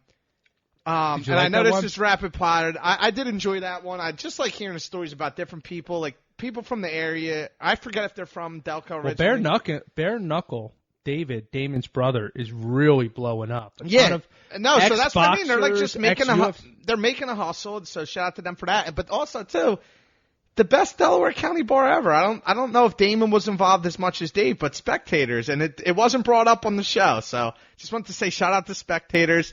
It's near and dear to my heart. It's an early bar. It's a Delco special in Springfield. It's the old Timothy's. Rob is having some local nostalgia here. I am. Sorry. Oh, I know you hate that, but it wasn't brought up, and I just wanted to shout them out. Okay. So rapid fire. Well, Spectators. Well, what was I going to say? One last thing with not the celebrity. The bare knuckle. Actually beat the UFC ratings in a couple of their most recent shows. Who's their main champion? Their main champion? I don't know. Like, is there any people crossing over? Or is it just their There's own a lot stars? Of people crossing over. Matter of fact, didn't Paulie Malignaggi Malignaggi, he fought Artem Lobov. Yeah, was that in the bare knuckle? That was bare knuckle. Was that he lost? Feldman and them or no? Yeah, David. He runs it. Oh, okay, cool, man. Good for them, man. Yeah, they're doing well. So shout out to those guys. Definitely. All right, so next rapid fire is Old School Smoke Stacey Dash tells court she's too poor to hire a lawyer. So I feel bad for her, mainly probably just because she's, like I said, an Old School Smoke. But she's got more problems than. Just empathetic to the smoke. See, I love it. Yeah, I put my cards out there. Let me tell you, because if you think I'm disagreeing, you're fucking lying. I'm 100% agreeing with that. Exactly. But there was audio to this. She was basically arrested Sunday after a domestic disturbance that ended with scratches on her husband's arm. Stacey claims any aggressiveness on her part was in self-defense and that her hubby actually first attempted to choke her and she had to fend him off. Stacey claims her husband, a lawyer, got his kids to lie for him, claiming she assaulted them. As for public defender, the judge signed off on one for her, at least temporarily, so Stacey could be represented at event charges are filed. The arrest is for misdemeanor domestic violence. Think she did it? I think she might be a little off her rocker. I hate to sound like this, because it's going to come across like sexist, I guess. But Stacey Dash is not an intimidating female. I almost feel like if she's... Yeah, how much of a punk is her husband? That's what I mean. Like, you can't... That it had to get to that level. I don't want to say, like... there's probably women out there that would beat my ass, and I'm not saying that. I'm just saying I don't think Stacey Dash is one of those. She's not... She seems feminine. I don't know. I feel like I just used the bad choice of words there. I'm just saying she's not like an imposing. Doesn't look like she's playing in the WNBA tomorrow or the Lady Football League. That fantasy she'll be football. In the UFC anytime. Yeah, exactly. Soon. That's what I'm saying. So I don't want to discourage any of the ladies out there, but I'm just saying to your point too. She's one of the original Clueless. I think it's from like 95. 94 maybe. Yeah, she's up there in age. So we were like in grade school. She was like the original. Like her and Lark Voorhees from Saved by the Bell were like the two first. What are you trying to say, Rob? No, that was like the introduction to the African American females. Oh, okay, for you. For me, it was like her or Lisa Turtle. Right. So what Rob is saying is they were... I'm empathetic to her. Like you said, she's a smoke. And she's 52 now. I just looked it up. She's 52. Damn. You can't tell me she looks 52. No. That's like J-Lo. J-Lo, too. J-Lo looks great, man, for 50. Speaking of J-Lo, her and Shakira. Super Bowl combo. Yeah, you have quick thoughts on that? I mean, is that the two hottest... older women that you could combine. That are singers. I got to be honest with you. I can't think of. I don't know how old Shakira is. I think she's over 40, and J Lo's 50. I think. I would think Shakira's probably over 40. Yeah, and J Lo is 50, right? Yeah, she is 50. Shakira's debatably she just over put out 40. That Hustlers, man, she looks incredible. Yeah. So, but anyway, it makes me feel good about getting older on the eve of my birthday. 36. How old are you going to be? 36? 36. I'm feeling old. Turning 36. These Ready women to are suck 50. Some dicks? No. You love rhyming. I do. I'm a rapper at heart. I know. So, you were talking about Stacey Dash. I just brought up. Shout out. The moral of this story. Yeah. Little stupid, little rapid fire, but I just think. I don't think she did it. I'm saying I think he's a punk. Like handle innocent. Like she scratched her arm. You should be able to handle that in house. I don't know, and that might be a little bit of a double standard that I'm playing into because if it was a woman, I'd probably feel the other way. You know what? I mean? Slightly. If like she was the one that was saying she was being abused, which I guess she kind of is by saying he started it. But that should be because like this is to my point. Stacey Dash is not intimidating. She's not, and just because I don't like the way that sounds. I'm looking it up right now. This is just Wikipedia. She's 5'4". I'm 5'11", 6 foot. She's probably 5'4", $110. That's what I mean. Like I can grab her up. I'm not going to call the cops on her. I might be pissed at her. If she starts getting crazy, how crazy can she get? She married a bitch-ass lawyer, so that's probably why. Anyway, yeah, so I just want to clear that up. Like, yeah, she's 5'4". I mean, grow a set there. Exactly. Okay, our last and final rapid-fire topic will be this gotta end? Unfortunately. Will be rest in peace to belly actor Louis Rankin, who unfortunately died in a car crash in Canada today. And he played the Jamaican character Ox. Yeah, Lennox. Yeah, he was a kingpin. And I guess the biggest scene with him is when he was sitting in his house, like that mansion. Yeah. And he's drinking, he's getting drunk. How fitting for DI or drinking in your 30s that he's sitting there drinking, and you could tell in the movie he's all fucked up, and then they just storm his house. Similar to like Scarface. I was just going to say, do you remember that? Do you know why they did that? Yeah, like that's a total Scarface bite. Right. Yeah. Yeah, just like Scarface. And then they and he's supposed to be the Scarface character. He is Alex Sosa. Right. He's Sosa. Right. But they were just going to Jamaica, so he's like the Jamaican Sosa. And Louis often referred to himself in his lyrics as the original Don Dada. Yes. Rest in peace there to Louis Rankin. Well, you know what's crazy? Just have to bring it up. I know you said you didn't mention it. It is a classic. Shatas is like, it's like Belly, but the Jamaican version. Or did you ever see City of God? It was all subtitles. No. It's like an urban, it's like a Menace to Society is like the L.A. version of like Shatas. Belly What's your is favorite? like the New York. All right. Let me Favorite give you urban. this. Oh, I Let love me wrap this. it up with this. Yes. What's your favorite hood movie? I have a top 3, and I'm not going to elaborate, but it's in this order, and I'm going to catch heat for it. Go ahead. Boys in the Hood used to be one. That's my number 1. It's fallen. I go Menace to Society first because Lorenz Tate is just really, really captivating. Paid in Full is 2. It's a newer movie. It's from Damon Dash is the producer from Rockefeller, and Cameron's in Which it, is the Stacey rapper. Dash's cousin, by the way. I don't know Yeah, if you speaking knew of Dash. Yeah. So, and you were trying to wrap it up. Make a long story longer. Menace to Society, Paid in Full, Boys in the Hood. That's my top 3 in that order. So you like Boys in the Hood? Boys in the Hood. Have you seen Menace to Society? I may have seen bits and pieces, but it's been a while. Got it. No, I don't think. Could you consider American Gangster a hood movie? I just think it's like a. No, I classic think movie. because Denzel's pop actor. Yeah, you're right. And like the equivalent of like music version, like Drake. He's a rapper, but he's pop. He's pop, right? He's a Denzel star. so that was a black movie. To your point, that was an urban movie. It's got to be something a little bit underground to it. Yeah, exactly. And Denzel's not underground. Not at all. Real quick, too, I think we touched on this before you wrap it up. I need a top 3 actors because Denzel's in my 3. In no order. That's hard. I'm going That's hard to do Denzel, off the top. Denzel, Leo, and De Niro, I think. Denzel, De Niro. Denzel's up there. I like most. That's why I just wanted to give Denzel his credit. Denzel is like amazing. There's not many movies that you won't really, watch of his. There's Equalizer not one. was awesome too. I love the Equalizer. Oh my God, I'd never seen one. My stepdad was like, "Yo, watch this with me. It's 5 minutes in." It was Equalizer 2, so I was a little lost. Yeah. It was amazing. I'm like, I gotta watch Equalizer You gotta watch 1. Yeah. 2 was good too, but I think 1 was even What's better. your favorite Denzel movie off the top? And you don't have to get crazy. It's really hard to pick because there's. I have 2.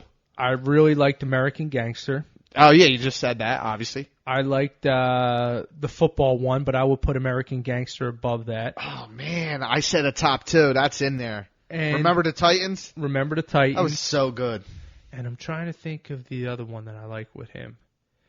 Oh, God, it'll come to me. But those 2 come to mind. But I think American Gangster is probably, if not 1, it's 2, I'm thinking. Damn. Training Day was good, but it's not my top 3, I don't think. Super hot take, Training Day's overrated. So I agree. Movies that come I agree with you.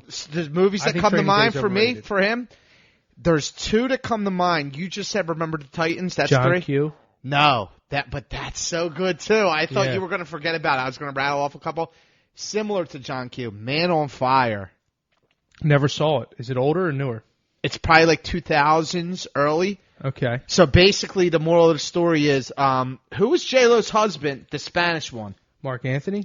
Mark Anthony married an American woman, and they have a daughter, and he's a political figure down in Spanish country. I think like Mexico, but I don't even think maybe wherever he's from, Puerto Rico, maybe. Right. They hire him to protect their daughter because the local gangs were kidnapping people. Make a long story short, I'm not going to ruin the movie for you, but they hire him to protect their daughter. The daughter gets stolen, and he goes on like a take-in type, I'm getting her back shit. Huh. Oh, my God. You never seen it? So it's between these 2, Fallen with John Roseanne's husband. Yeah, I know who you're talking about. Yeah, John Goodman? John Goodman. I was going to say Connor. Yeah. It's a fucking show. Time is on my side. I gotta Yes, see it that is. one. So anyway, that's a movie from the mid-'90s. We never discussed this. This is bonus coverage now, too. My era of film is like 85 to like 97. I'm glad you said that. Because let me tell you, and here's my thought process.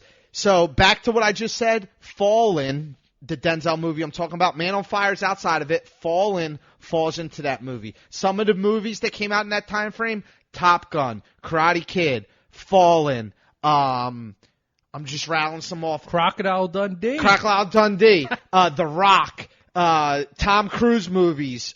There's some other ones. The whole point of that is, like, from that era, people might look at them as, like, top-tier movies, but there was originality. There was creativity in the plot, and an Australian guy. The artistry. Right, exactly. An Australian guy. Like, who would ever think that Terminator could be a decent movie? Exactly. Now everything's like, let's just remake Batman, Superman, Spider-Man with as many graphics as we can, as many times CGI. as we can, with CGI, and we'll just try to make as much money. And people are craving these originals. That's why shit like Netflix is blowing the fuck up. It's going crazy. Right. Real quick on that point, I have another bonus coverage. Have you seen Godfather yet? Because we did the top 5 episodes. But, oh my God! I feel like now that you're home with the baby, you should be able to like throw something on while you're feeding or something. We talked about that. So the winter's coming up, and that's I need to make you a list. Listen, Man on Fire has got to be the top. That's well, top I do got to do movies Godfather, so I want to at least do 1 and 2 since I heard they're the best. I got to sit down and watch those. Yeah, and then I would say Man on Fire is better than Fallen. So I just made my decision. Man on Fire. Man on Fire. I'm sure it's probably on Netflix or it's on something. I could find it on one of those streaming sites. What else we got? So this is coming to an end? This is it. That's it. We did it. You got the bonus coverage. Thank you for listening. And like I said, be sure to check out our pictures on social media. You can see our ugly mugs. Storytime with Boots. Twitter is Storytime W Boots. Check out our sponsor, Your Super, for all of your superfood powder needs. Get that protein to be a big-ass beefy hunk. Yeah, that's our show. The wheatgrass sold me, too. You like the wheatgrass? And they donate. And they donate one packet of food to, for every packet you buy, one packet. For every packet you buy to AAF? Or Action Against Hunger. Oh, yes. Yeah, Action Against Hunger, I think, is the foundation. There you go. If you need any more cause, then I don't know what else to tell you. But check them out. Use the code BOOTS for 15% off, all caps, and we will see you for next show.